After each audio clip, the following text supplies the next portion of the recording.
Magandang umaga po sa ating lahat mga kaprobinsya. Isa naman po mapagpalang araw sa ating mga probinsyano, sa ating lahat na mga nagsusumikap sa buhay. Kahit mahirap yung buhay, lumalaban tayo. So sa ngayon mga kaprobinsya, tayo po ay nagdidilig. Gamit na po yung ating hose na binili sa Ligaw. Abot po dito sa taas yung dinidiligan po natin yung ating kalabasa. Kasi kung mapapansin nyo mga kaprobinsya, yung ating forma ng lupa, ang ating forma ng lupa mga kaprobinsya matarik, so paakyat. Kaya challenge po sa atin yung pagdidilig. Total may water pump naman tayo mga kaprobinsya. Bumili na lang ako ng mahabang hose para dito makarating yung tubig. Ayan mga kaprobinsya, ayan na po mga kaprobinsya, oh. Ayan na po yung medyo malakas naman po yung tubig na doon pa po sa baba nang gagaling yan. Ayun, doon sa baba. So dahil kapag tayo ay naghakot ng tubig, kasaglit lang po siya matuyo. Saglit lang po siya matuyo mga kaprobinsya kapag tayo ay naghakot ng tubig. Bukod po sa mahirap maghakot, kaya ang nangyayari madali lang matuyo dahil sa sobrang init ng araw. So ngayon mga kaprobinsya, ito na po yung katuwang natin sa pagdidilig. Hindi naman po to araw-araw kasi malakas din sa kuryente. So siguro pag napansin natin na medyo tuyo na po yung lupa, kailangan na ng dilig, saka natin diligan. Ayan mga kaprobinsya.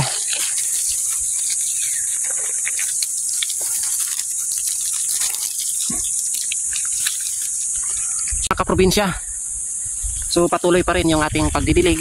Ito po yung kagandahan kapag mayroon tayong water pump, hose. Sayang naman po kasi mga kaprobinsya kapag ito ay pababayaan natin. Siya po ay malalantat, mamamatay yung ating mga tanim na kalabasa. Ang gaganda pa naman na mga kaprobinsya, sayang to kung pabayaan natin, hindi natin madiligan. Konting panahon, darating na rin yung tag-ulan. Makaka-recover sila.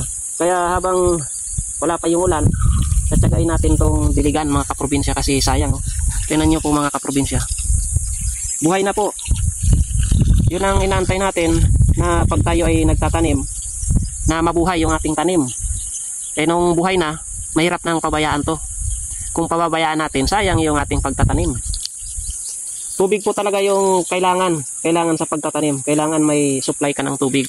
Lalo na panahon ng tag-init. Nako, pag wala tayong supply ng tubig o hindi natin didiligan yung ating mga tanim-tanim, mamamatay. Yung ating mga punla nga mga kaprobinsya, hinayaan ko na lang. Magpunla na lang tayo ulit. Dahil nga po na sobrang init. Kahit ano nating dilig nun, yung sa gulang niya, siyempre tumatanda yun. Eh kailangan mai-transplant sana. Eh mas hirap tayo doon kasi napakarami kung itatanim natin. Hindi natin kaya yon. Kaya antayin na lang natin na magtagulan, saka tayo magpupunla. Ayan mga kaprobinsya. Ito nga po pala, oh, mayroon ng bunga. Ayan, may bunga na. Yun yung mga naunang tanim natin, namumunga na. So ito, dadamihan natin yung pagdidilig para pati yung ilalim tagos yung yung tubig para ma-absorb nila. Ayan, diligin natin yung mga dahon nila, dapat pasa. Ayan mga kaprobinsya. So ayan mga kaprobinsya, tuloy pa rin yung ating pagdidilig dito sa ating mga tanim na kalabasa. So yung challenge sa atin pag mahina po yung tubig mga kaprobinsya. Mahina yung tubig. Minsan ang mahina yung tubig kapag mahina rin yung kuryente. Yung supply ng kuryente, kaya mabagal yung hatak. Wala pong problema dito sa area natin yung tubig kasi matubig po kahit summer. Matubig po dito, wala po tayong problema. Kaya mabagal siguro yan dahil sa kuryente. Minsan nga po sobrang hina. Minsan naman biglang lumalakas. Kaya sa tingin ko mga kaprobinsya, sa kuryente po. Ayan mga kaprobinsya yung ating tanim na mga kalabasa. Hindi pa to nadidilig mga kaprobinsya. Pero medyo umuulap.